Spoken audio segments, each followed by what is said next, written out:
Good morning and welcome to another episode of the Closer's Inner Circle podcast, hosted by your partner in Success Radio. I am your host, Denise Griffitts, and together with my co-host, Ben Gay III, we get together every week on Wednesdays and we dive into the world of sales mastery. And we're always working with a gem from the Closers Part 2. Now, these books, 1 and 2, are widely known as the sales Bibles. I'll get through this, I promise. So, in this episode, we dive into the art of closing deals on page 157. This is one of my favorite chapters. Elmer Wheeler once dropped the golden nugget of sales wisdom when he said, "Find a need and fill it." Simple yet profound. And in the world of closers, understanding your client's needs is like wielding a magic wand. It's not just about selling a product, it's about fulfilling a requirement, solving a problem, or making life just a tad bit easier. And then enter the legendary Zig Ziglar with his timeless philosophy. Excuse me, you can get what you want. And I wish I could say it like he does. You can get what you want if you help enough people, other people get what they want first. And in my head, I can hear him with that drawl. So I'm trying to not talk like Zig Ziglar because I can't. So closers take note. Success in sales is not a solo journey. It's a collaborative dance where understanding, empathy, and genuine care can help you pave the way to closing those game-changing deals. And let's not forget the wisdom of Fred Herman. People don't buy drills, they buy holes. What is it? The steak and the sizzle? It's kind of along those same lines. Excuse me. So it's not about the features of your product. It's about the benefits it brings to the customer and understanding the end result your client or your customer desires is key to crafting a compelling pitch that resonates. And I know I'm stuttering and stammering a bit. I'm tired. It's right after Christmas and my feet are cold. Those are my excuses. I have two of them. Ben, welcome back to our show. How are you doing? I'm doing fine. Are you through whining? No, no, no. Was that a real question? You know me. Uh, I, I'll, I'll I'm I'll I'm work it doing. out. I'll just drop little, whines and cries, in the show because we've got 60 minutes. Well, You have can't expect have me one to of the get it all cats done in. lie on your feet, and My feet are frozen. I got GGA heating pad, sort of fancier than that, but a heating pad basically, and it vibrates, or if you turn on the switch right, it has sort of a rolling action in it. The theory is it gives you a back rub and so on. And she took it and put it on the bed. Her feet get cold also. And she said, "I'm going to really enjoy this." Just about the time that one of our cats who adopted us discovered the heating pad also. And except to eat and go to the bathroom, he hasn't been off the heating pad since. And Gigi, I don't think, has been on or under the heating pad since. He loves it. You need to get her very own because Yeah, that cat's I not going to get give it a. if that's possible. I'm not sure with a cat you can have anything that's all your own. Well, it can Years only ago, be our one. next door neighbor had a cat named Thomas. One of our cats is named after that cat. And mother had a Niagara vibrating heating pad. She had arthritis. It was a big, thick thing with a head on the top where the motor was, I guess, and so on. And she would lie on the sofa watching television with the Niagara heating pad. And about, I don't remember the time, but it was usually dark outside, that she'd get her heating pad fired up. Thomas, the next door cat, would hop up on the window, big picture window, and look in. That was his signal, I want in. His arch enemy was our boxer, a guy named Flash. And Flash and Thomas had had a couple of run-ins, and they decided to ignore each other from that time on. I've seen Thomas walk under Flash, and Flash didn't see him, and Thomas didn't see Flash. That was how they worked out their truce. If we don't acknowledge each other, we don't have to kill each other. Thomas would hop up on the window. Mother would let him in. He'd hop up on the sofa, get down on the heating pad, and begin using the back cushion, pushing her off of it. And Flash would lie there on the floor at the base of the sofa, pretending like this big gray cat did not come into the house. He did not see it. He didn't want anything to do with it. So that was how they worked Reminds out their truce. But their common ground was within a few the feet of heating pad. Mother, and that was because of the heating pad. That reminds me of kids. You'll see kids running. I used to see my little nephews do this, come running naked out of the bathroom. They were fresh out of call it the washing machine. That's what they called it. They hated bathing. And they come running out there, hand clasped over their eyes and another hand clasped over their dangly bits. You can't see me naked. You can't see me naked. So they couldn't see us, so we didn't exist. That's exactly right. Yeah, So it's how yeah, you steal cookies. that's You exactly right. shut your eyes and quietly as you can, open the cookie jar. It's pretty simple. Yeah, cats, people, we find ways around rules. So what are we talking about today? I mean, I love these nuggets that are in this chapter. And of This course, I wish I could say it the way he said, you can get what you want, but I can't do it. But I can hear it. I can Remember, hear it in his the voice. sentence started out with y'all. Yeah, that's true. That's Y'all can get whatever you want, so long as you help other people get what they want first. Uh, right. what do you do for a living? Page 157 in the closers part 2, and it's really a vital part of selling because most salespeople, amateur salespeople, which is most, um, don't know where they are in the presentation or whatever it is they're doing. You mentioned Fred Herman. That was one of my favorite quotes from him. People don't buy quarter-inch drills, they buy quarter-inch holes. And I remember where I was sitting in Atlanta the first time I heard him say that, and I thought, wow, it was one of those, where the lights come on. Oh, we're Yeah. not selling a product, we're selling the result of having and using the product. And it was Elmer Wheeler, by the way, who said, sell the sizzle, not the steak. You mentioned that earlier. Oh, I didn't realize that was him. I probably did, but Yeah, find a need and fill it. So, and he did. that was also his. Egg, right. And probably, I think of that sell the sizzle thing. Omaha Steaks is back on television as they are seasonally selling their 89, what used to be their $49 package is now their $89 package of stuff. And what they show is 2 filet mignons being fried. That sort of scares me. But You anyway, fry that? yeah, well, No, they're in a frying pan and they're no. sizzling. Okay. And whoever did that ad probably subconsciously knows what he or she is doing, but I guarantee you they've never heard of Elmer Wheeler or sell the sizzle, not the steak. But while these 2 fillets are sizzling in the pan, I find myself like Pavlov's dogs drooling slightly. And I think Elmer Wheeler would be so proud. There they are. And let me tell you one more Elmer Wheeler story, slightly off subject, but not much. Uh, Woolworth, which used to be the largest restaurant, F.W. Woolworth Five and Dimes, also was the world's largest restaurant chain with their lunch counters in all those stores. I read somewhere one time that they had 29 miles of lunch counters if they, stretched out. And so they called in Elmer Wheeler. They wanted to increase sales. And he said, well, don't people just come in and pretty much eat what they want because they're hungry? Yeah, but, we make more on some things. He said, what's your highest profit item? And they said, oddly enough, we don't know what you can do with this, but it's an egg. We make more money buying eggs wholesale and reselling them than any other thing behind the lunch counter. He says, huh. So he comes into some store somewhere and sits at the end of the counter with a notepad and just starts watching. And much to his surprise, he didn't know they were doing this.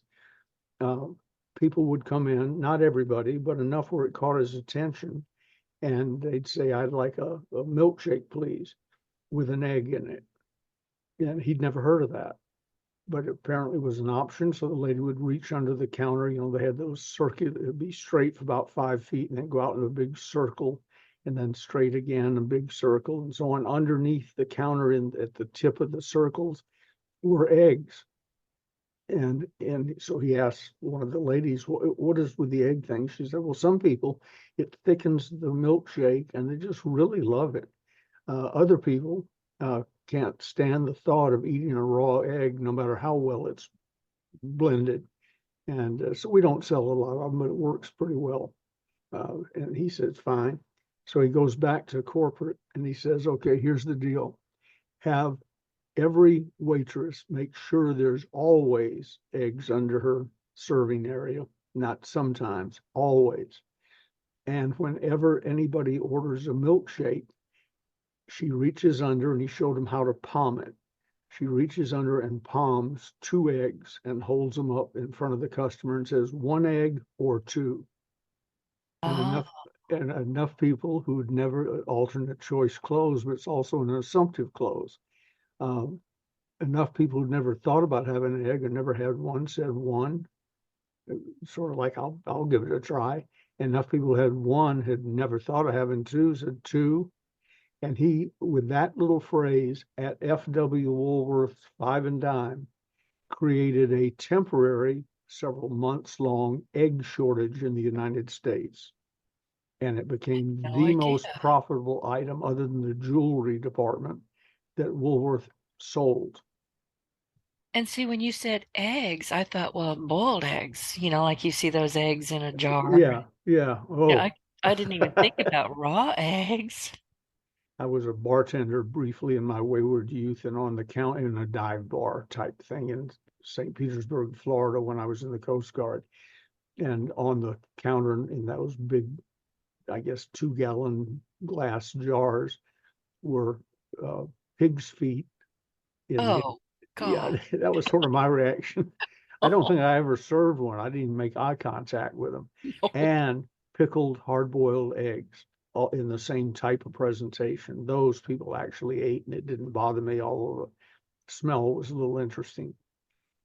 But I said, I remember saying to the owner of the Crystal Bar in St. Petersburg, I said, Johnny, what are those? I'm from the South. I had never seen a pig's foot ready to be eaten.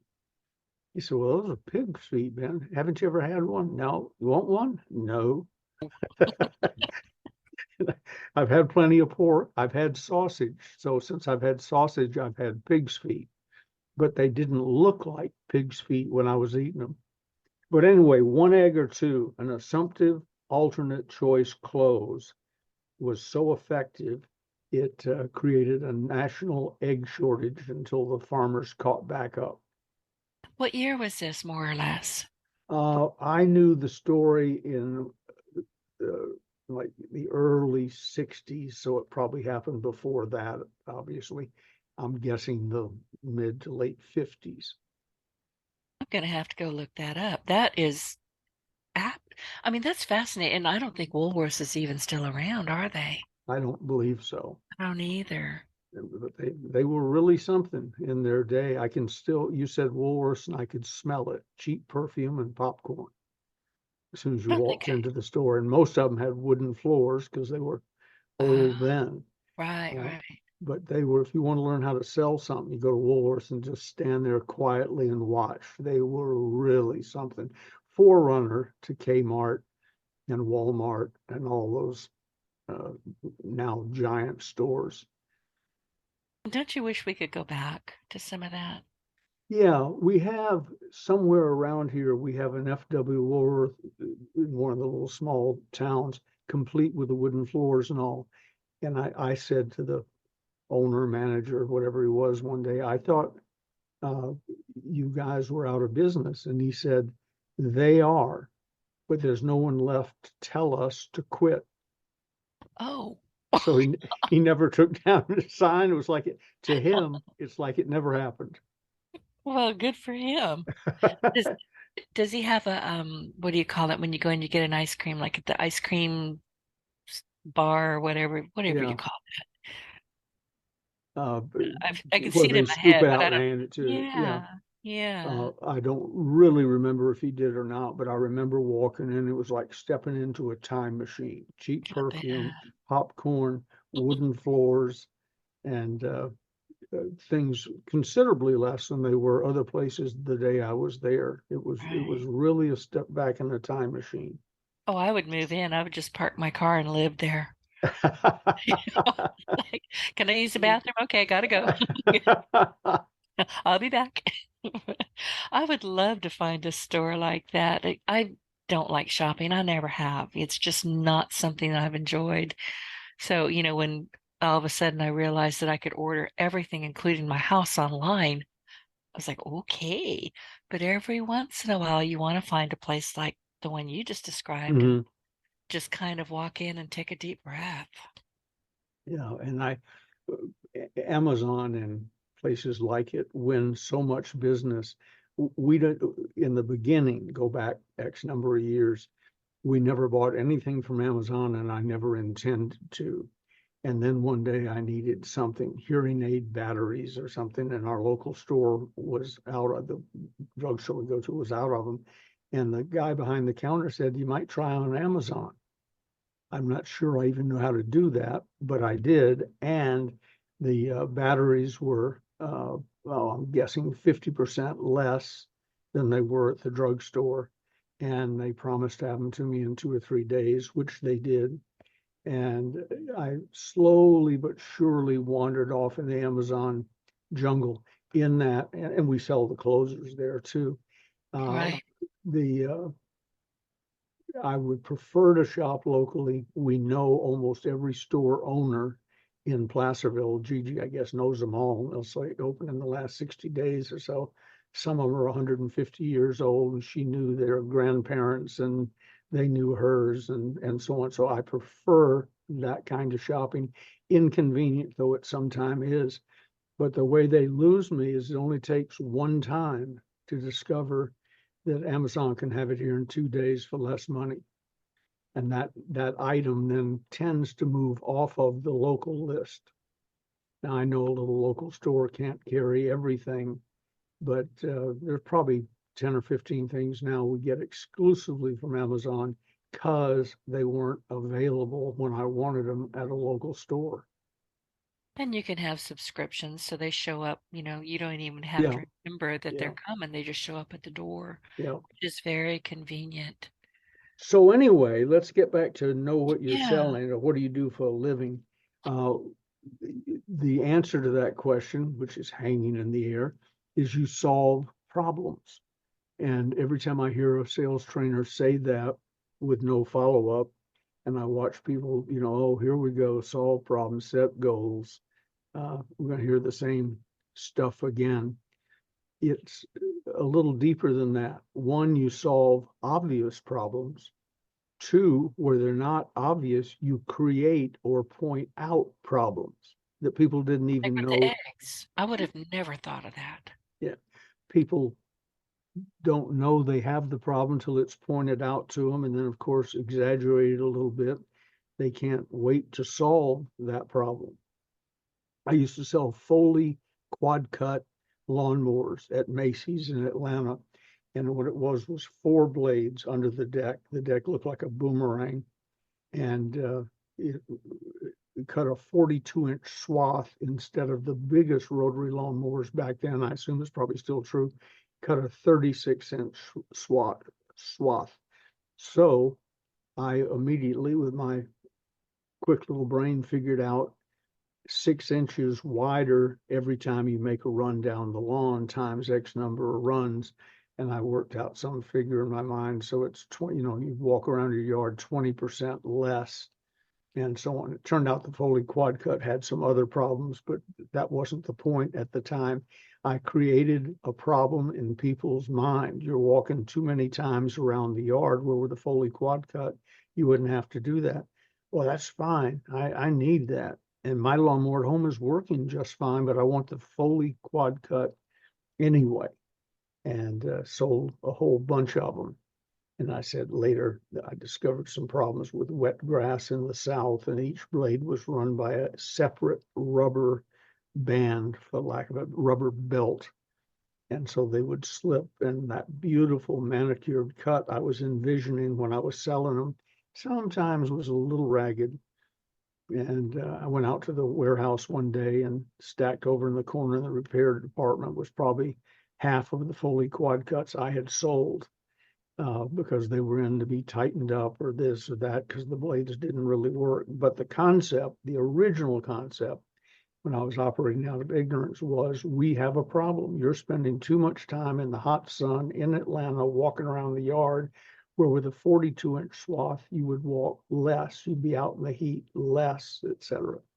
So I created a problem and then solved it. But that's true of so many different things. The other thing that salespeople get confused about is, what are they selling at any given time? At what point are you in the sale? I probably have shared this with you before, but a client in Hawaii who sells land in Arizona came to me and he said, we're running these little bitty ads, but we're not having much response. And they were an inch or less. And he said, I'm told you're the best. Can you write an ad that'll sell 1-acre lots in Arizona to people who've never seen the property and may never see the property? They buy it for their grandchildren or the future or their retirement dream or whatever.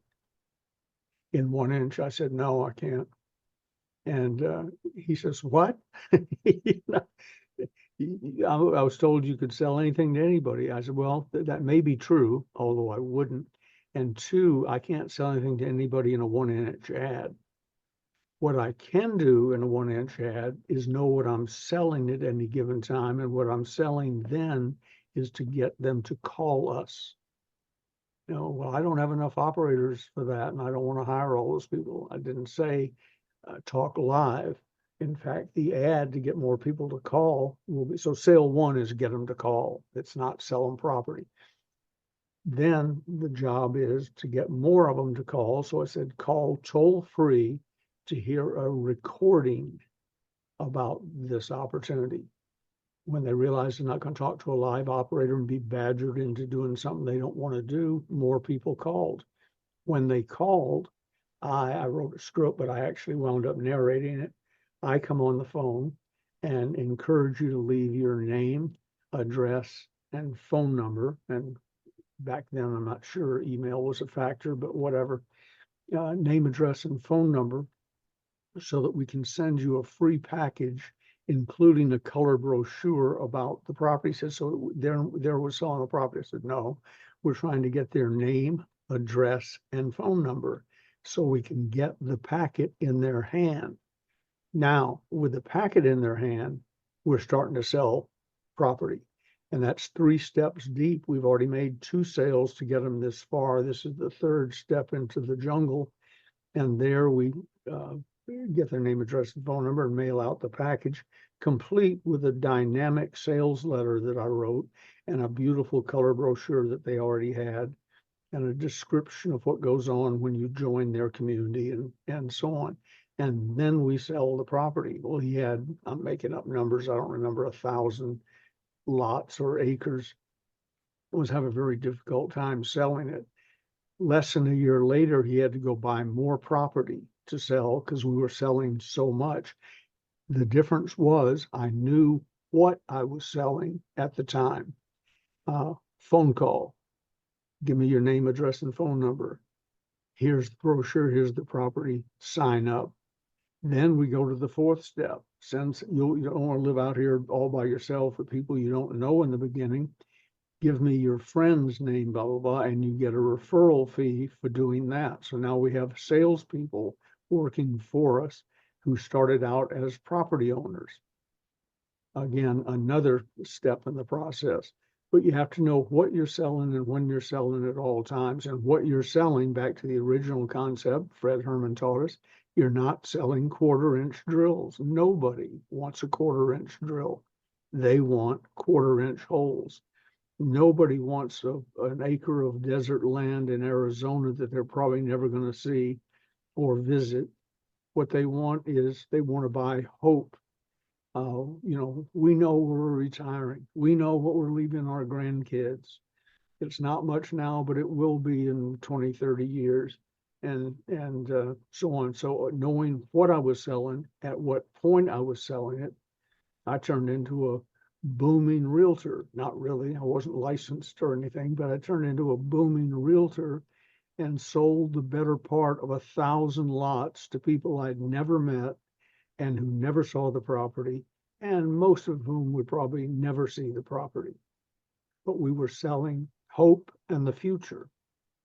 So among the things that know what you're selling entails is know what it does for them and what they're really buying. I bought my first new Corvette.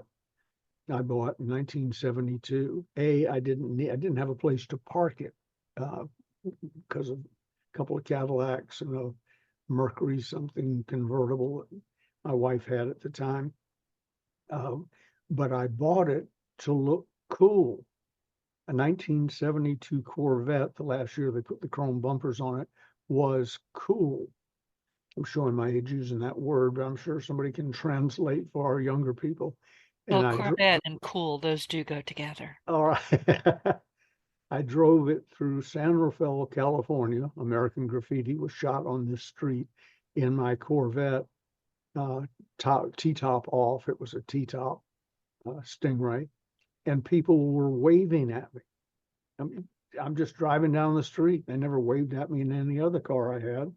They were waving because they saw a good-looking car and they wished they had one of them and they wished they too were cool.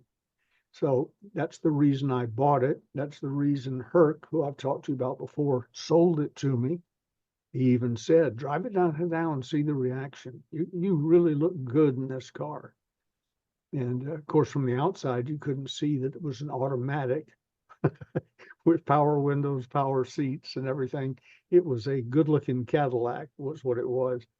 But he sold me the coolness. I repeat, I didn't need another car.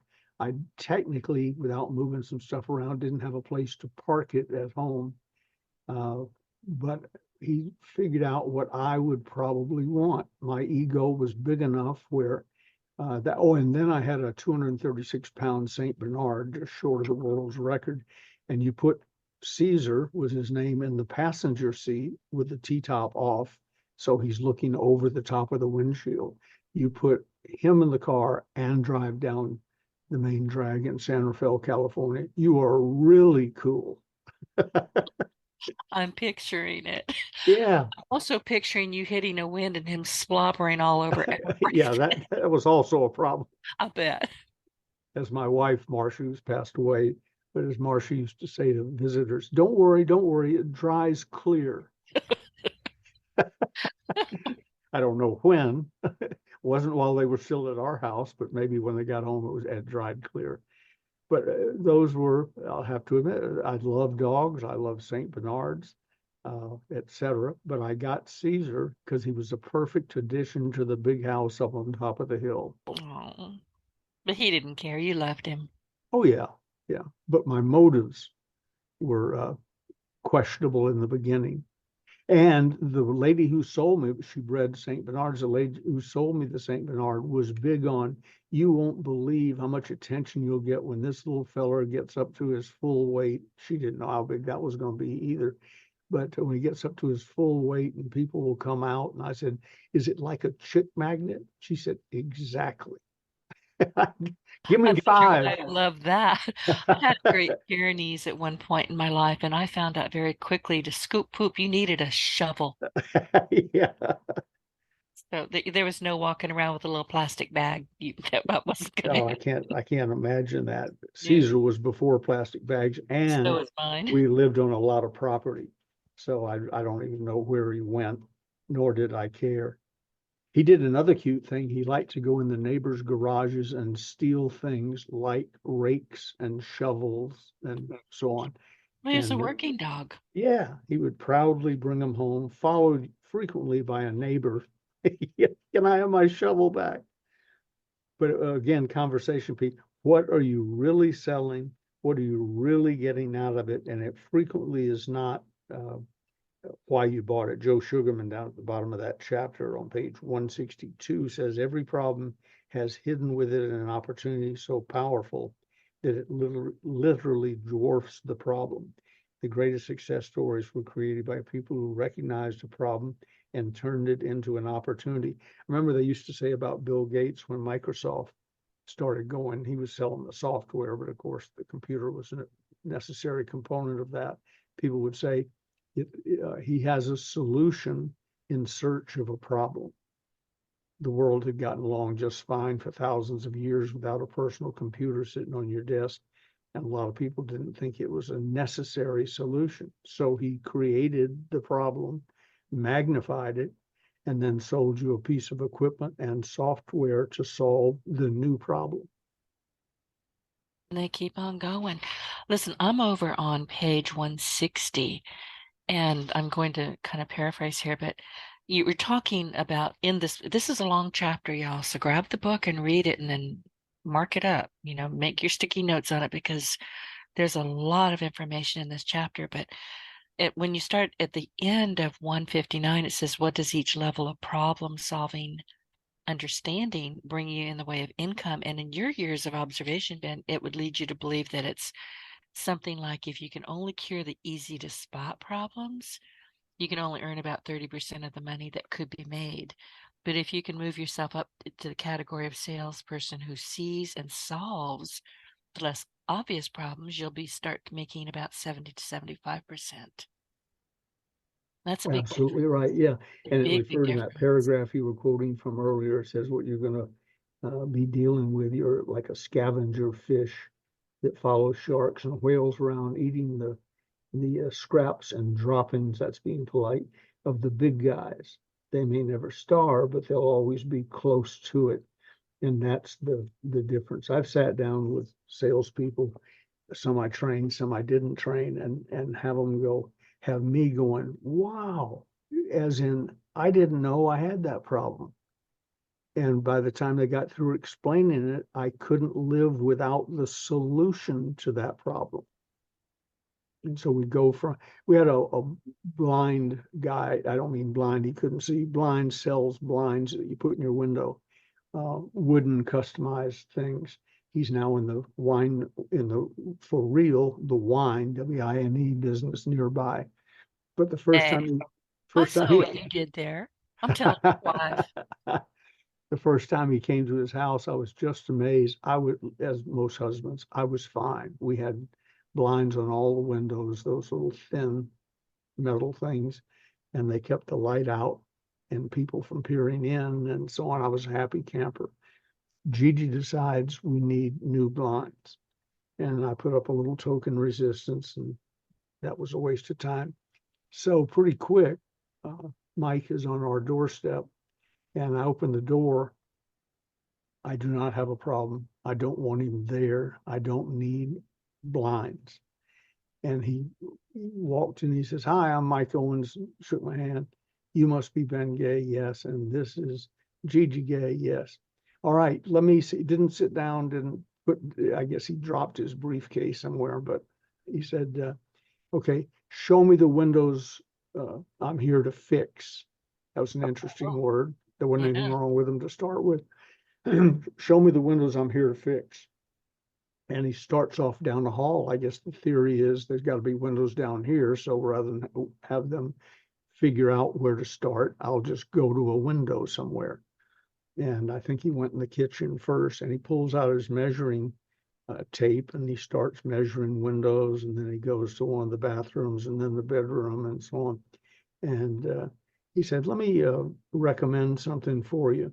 I notice you have the aluminum or whatever they are, uh, shades up Maybe, top, huh? Venetian Biden. blinds, I guess they are." Yeah, yeah. So he says, "Let me save you some money." "Oh, save me some money? That's good." I thought suddenly I was going to have less money, but now we're going to save money. He said, "Let's not do the upstairs now. People can't see in. You rarely look out, and they're probably blocking the sun just fine. So if you're thrilled with today's order, assumptive selling, if you're Mhm. thrilled with today's order, we can do that in the future." Okay. Now, and he pulls out all his measurements, and I'm trying to sort of mentally running through it in my head in the living room. I'm guessing there are 5 windows, dining room, another 5, 5, 10, 15. We're probably looking at 20, 25 windows between bathrooms, bedrooms, and so on downstairs. And he sits down and he says, now, we have those that are wood and those that look like wood. Let me save you some more money. Get the ones that look like wood. They last longer. Nobody's going to be examining them or testing them to see if it's mahogany or something. And they look great, will last longer. It's probably the last ones you'll ever have to buy. And I would feel really good about that. So what we're down to is, what color and texture does Mrs. Gay like? And he said to me, your opinion is important, but since her opinion is the only one that matters, do you mind if I just talk to her now? Smart guy. Yeah, I said, no, go ahead. I'm beaten down anyway. Might as well finish off the job. She picks out a color. He taps on his little calculator for a few minutes. He said, okay, that's, I forget what it was, a few $1,000s. And I can have them in here, custom made to your windows in about 2 weeks. Fair enough? And Gigi and I said, you've read my book. I was going to say, that sounds familiar. Yeah. And he said, actually, I have. He said, when I saw Ben Gay on the lead sheet, I thought, I wonder if that's the Ben Gay. And I said, and you've done an excellent job, by the way. And I signed the thing. Beginning to end was not 30 minutes. He was assumptive. He quickly created a problem. He became my trusted advisor because he didn't try and sell me windows I probably didn't need. I also probably would have bought them and eventually did. I know those things are upstairs now. But he became my trusted advisor because he didn't try and oversell me. In fact, he cut back the potential order. He saved me money in what we made out of them. He told me, I don't think it was a guarantee, but these are the last ones you'll ever buy. And that's 20 years ago or more. And he's absolutely right. They look like they were put in yesterday. And most importantly, it makes Gigi happy. I said, I'm in. So that's I love that he read the book and he didn't have any problem saying, well, yes, I did. No, yeah, I did. But and that was flattering. Somebody's giving you a sales presentation out of your book. Then one of your books. I'm thinking, well, he's good, and if what I wrote is good, then I guess I ought to buy. And on top of that, he's created this huge problem I didn't know I had. He really read the book. Yeah, yeah. I imagine he read it backwards and forwards several times. But the end result is that you're happy with it. She's happy with it. And you got what you were told you were going to get Right, on time. on time. Yeah. And I Right. didn't have to listen to an endless sales presentation, which might be another part of this lesson. Tell them what they need to know to feel good about their decision and buy. They don't need to know everything that you know about the 1/4-inch drill or the window blinds or the new car or whatever. A car, for instance, I read somewhere has 7,000, the average car has 7,000 parts on it. There are salespeople I know who know all 7,000 parts and want to tell you about them. What I want to know is, where's the steering wheel? Where's the accelerator? Where are the brakes? And when those, and where's the key go? And when those don't work, what's your home phone number? Beyond that, I pretty much got a car figured out, buried in there somewhere, 7,000 parts. Great. I hope they all do their job. And it'll get you from point A to point B. And if it's a neat looking car, you'll look cool while you're getting there. And that's it. I don't need to know. I've probably shared the story with you when the tax laws changed.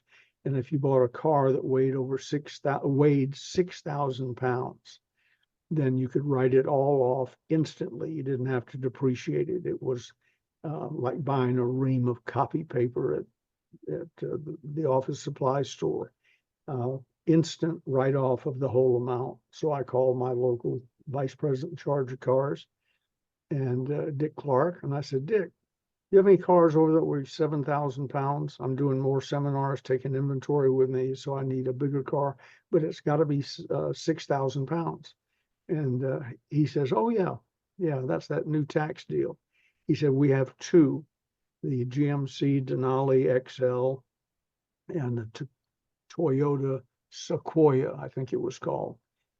He said, I'll pull them both out on the lawn for you, and then pick the one that Gigi likes best. He also understood how the game is played. Well, yeah. So we pull up and there's a white Denali sitting there and a gold Toyota, whatever. And he has a young salesman with him, he's going to show him, I guess, watch how I sell. It was already sold over the phone and through a several years long relationship before that. But we pull up and there's the two cars, and Gigi and I are already discussing colors because she couldn't care less about a car, and I don't care much more than less.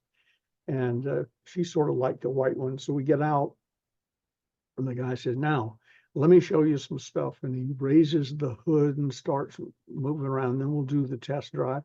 And Dick Clark is saying to him, shut up. Just shut up. They want a 6,000 pound car. We have two of them. Here they are. We're down to colors. He said, oh, okay. Well, let me show you how the dashboard works. He doesn't care how the dashboard works That's his yet.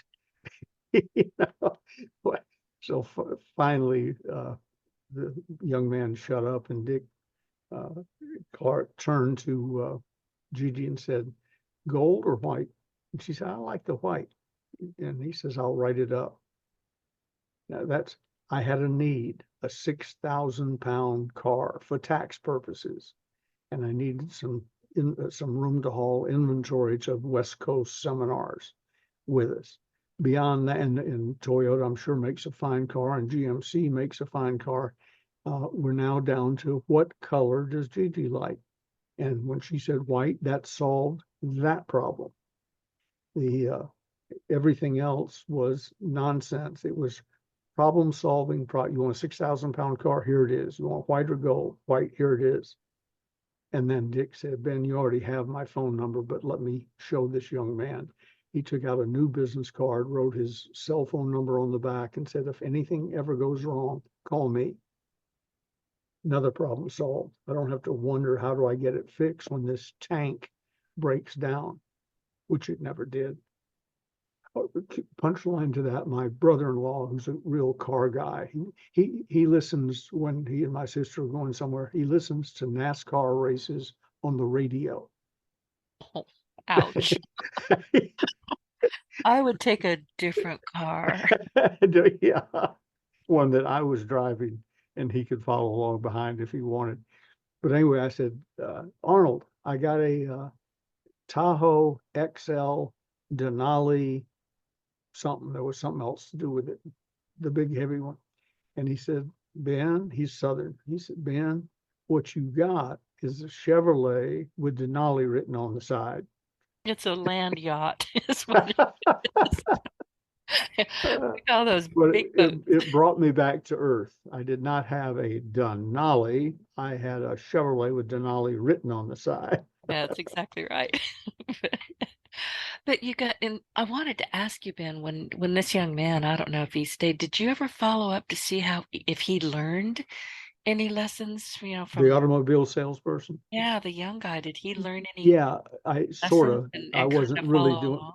I wasn't really doing it for that reason, but I was back in the dealership, I don't know, a month or two later, and I was wandering, the cars in the shop. So I'm wandering around looking at cars. That's how they sell cars. People with a car in the shop wandering around looking at cars. And I couldn't remember his name, but I said to Dick, the young man, Dave, excuse me, Dave Clark. I said to Dave, the young man who helped sell me the Denali, how's he doing? He says he doesn't work here anymore. Oh, So so he he did. lasted 60 days, if that. Oh, I'm sorry to hear that. It's one of the reasons we mail a lot of the closers out, priority mail. I want it to get there before they quit.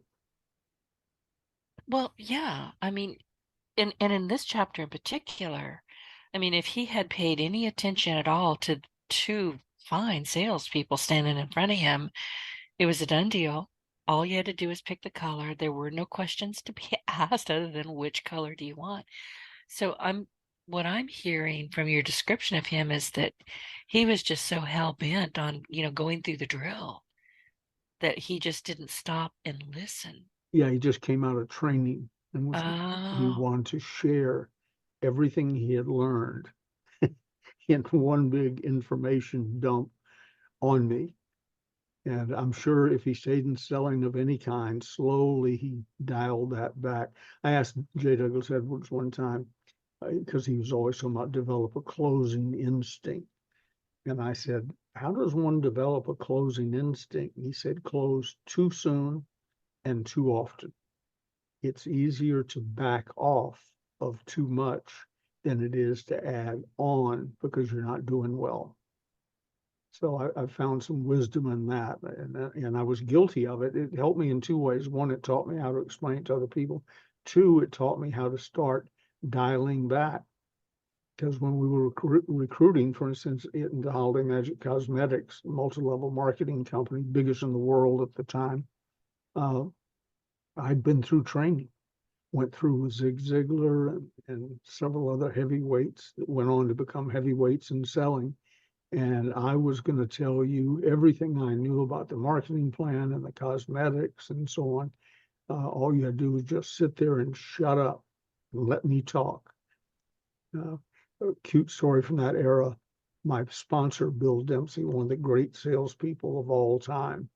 Uh, we had a system. If you couldn't close your prospects at the end of the meeting, you're sitting there at the table drawing circles, you raised your hand, and a more experienced salesperson would come over and just sort of gently butt into the conversation. And I became the head of those people later. But at this point, I was still raising my hand.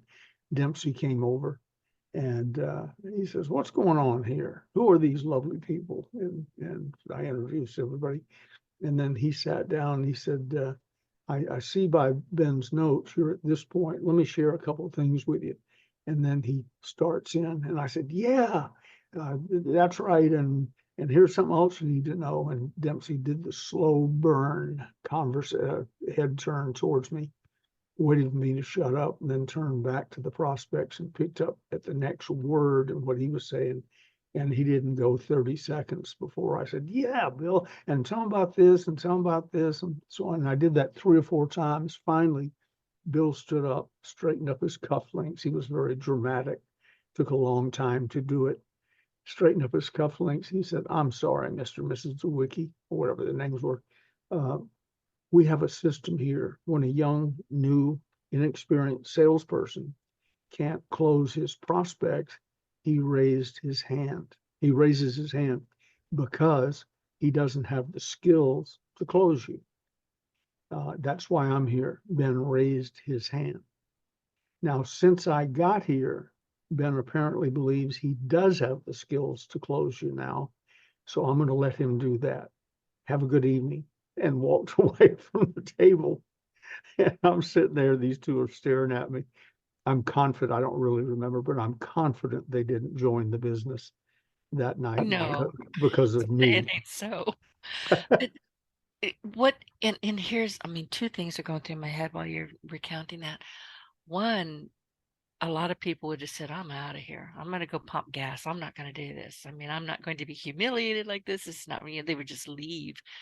You apparently learned a lot from that, and you stuck Almost through all it. those situations taught me a lot, if only solving that one problem. If somebody else is selling, shut up.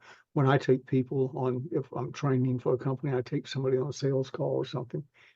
When we leave the office, I tell them this as we pull up at their office or home or whatever, I repeat it. When I'm talking, you don't say a word. You only speak if I look directly at you and ask you a question. And I won't ask you any questions that can't be answered in a word or two, preferably yes or no. Do you understand? Yes. Do you understand that if you violate that rule, I will get up, excuse myself, and leave? I'll do a Dempsey on on them. Yes. And most of the time they then shut up. And I said, if they ask you a question directed right at you, you smile, nod, and look at me, which gives me permission to answer that question. I may get back to you, and if I do, be prepared to say yes or no. Got it? So, and that all comes from that night at the Georgian Terrace Hotel in Atlanta, Georgia, when Bill Dempsey pulled me up short by my choke chain and left me totally humiliated in front of two customers. How long did it take you to, and I've interrupted you a couple of times. I'm surprised you haven't pulled my choke chain. Thank you for not doing I'm not, I look stupid, but I'm not stupid. that. But how did you, I mean, something like that you, and you use the word humiliating. How long did it take you to get over your ego, and how long did it take you to go, oh, I get it? Uh, oh, I get it. I got right then. Yeah. And I don't think I've ever violated that particular rule again. Humiliation was solved by the next sale. Oh, okay. Let's talk Uh, about that. Yeah. Well, I just, the earlier you can make a sale in the day, the evening, or whatever, the better the rest of the day goes. I used to cheat. I've been sort of meaning to find an excuse to tell you the story. When I was a young manufacturer's rep traveling the southeastern United States, representing a whole bunch of different products, housewares, primarily cookware, con hall marks, contact, stick-on shelf paper, et cetera, et cetera. One of my little tricks, because I was, I'm guessing 21 or 22 or so.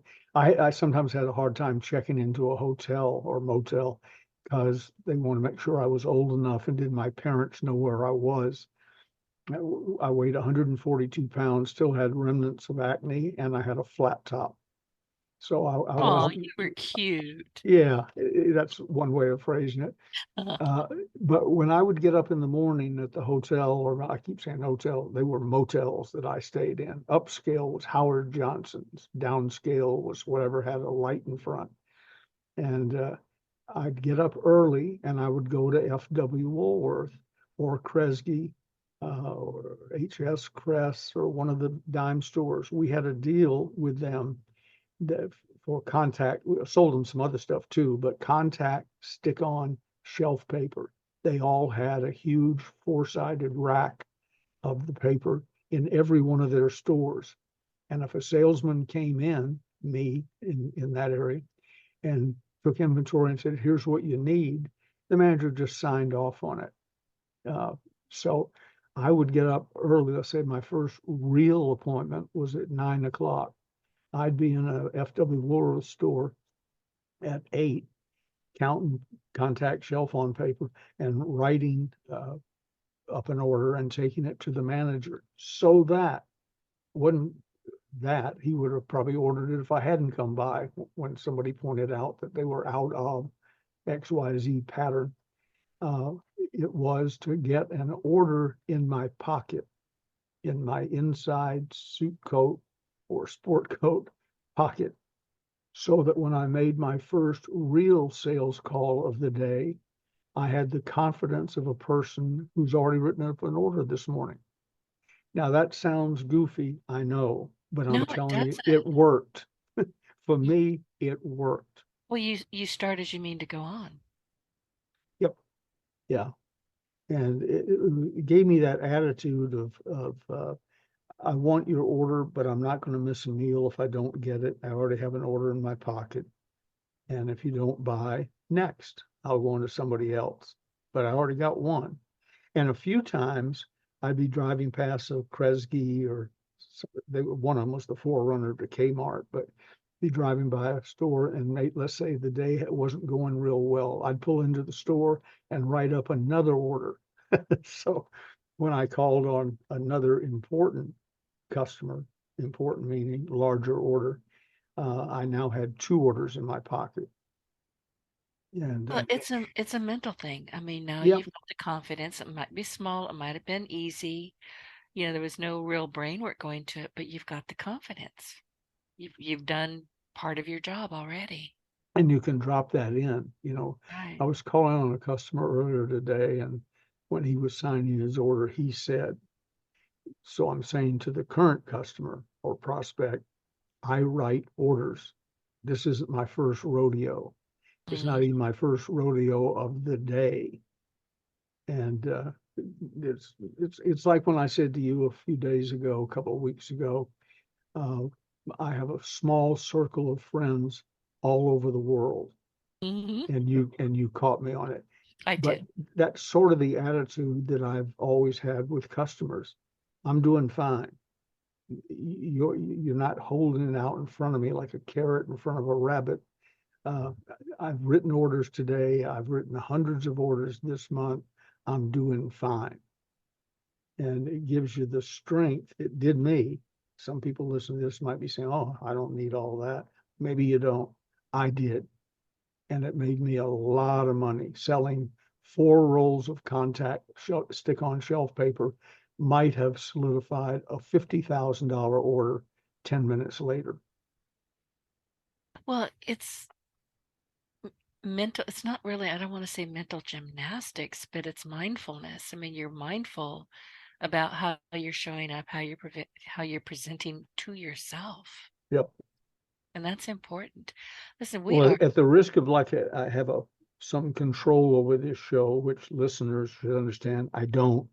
yes, you do. Uh, we have 4 minutes to go, and I want you to tell them about your upcoming uh, podcast coaching program, for lack of a better word.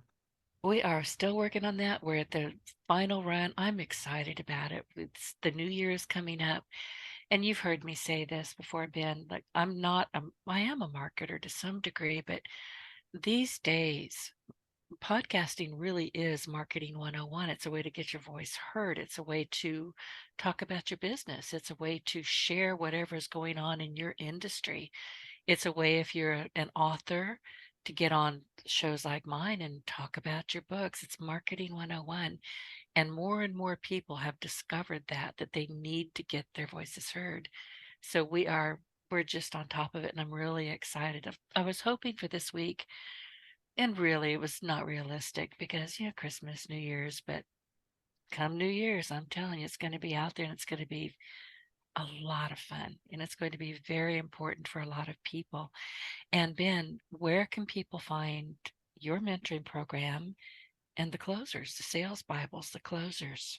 If you're interested in my mentoring program, where I try to do for other people what Dr. Napoleon did for me when he was hired to be my mentor many years ago, just shoot me an email. My email is bfg3@directcon.net. That's B as in boy, F as in Frank, G as in gay, the numeral 3 at direct, DIRECTCON, directcon.net. And just say something in the message or subject line that you're interested in the mentoring program. And we'll send you back a letter. We won't call you. We won't harass you. It's sort of like selling land in Arizona. We'll put the information in your hand, and then if you want to follow up, you can do it. As far as the books, the best deal is at eBay, oddly enough. Go to stores, STORES dot ebay.com, com/Ronzoni Books, RONZONEBOOKS. And I send you there because they offer better pricing than I do at my own website, free shipping, which we don't offer at my own website, and they'll still be signed and dated because they bring them to me to sign before they ship them out. So that's how you do the two things, and I'd love to deal with you. And I recommend Denise's new program on podcasting. It's going to be wonderful. She and David Brown are putting together an unbelievable package. We are, and we're both excited about it. We had another conversation today, and I need to call you later today, Ben. I was having a conversation with as a former podcast guest of mine, and I've worked with him on other things, but he's got a nonprofit that is whoever got a hold of his website and his marketing just they need to be flogged. So I'm trying to unravel all of that. But at some point he brought up sales and I went, sales? Well, I'm talking with Ben Gaynor. So we talked to I want to introduce you to him. I want him at the very least to get the book. So anyway, this is the end of the year. This is our last podcast for this year. What are we going to be talking about in the new year? Well, let's go to page 131 in the closers part 2. Here's how to show your benefits. Page 131, closers part 2, which will tie in perfectly with what we've discussed today. Got it. I'll get that made up. Listen, thank you, Ben. And I have to tell you, thank you from the bottom of my heart. I don't even remember now what month that we did this year, but when we started this, but I am so glad you raised your hand and said, pick me. And then I said, pick me, pick me. I look forward to Wednesday every week. I mean, I just so enjoy chatting with you and picking your brain, if, in a matter of I don't need, in a matter of course, I guess, but I've read the books. Obviously, I've read the books, and you're a friend of mine. But every single time I talk with you, I find something new that I just went, oh, I would have never thought of that. So thank you for being my friend. Thank you for being my co host. And I look forward to the new year. Same here. Know that Gigi and I send you our love. You're one of our favorite people on the planet. And right back at both of you will listen. Happy New Year, and I will see you next Wednesday. See you then. Okay, bye.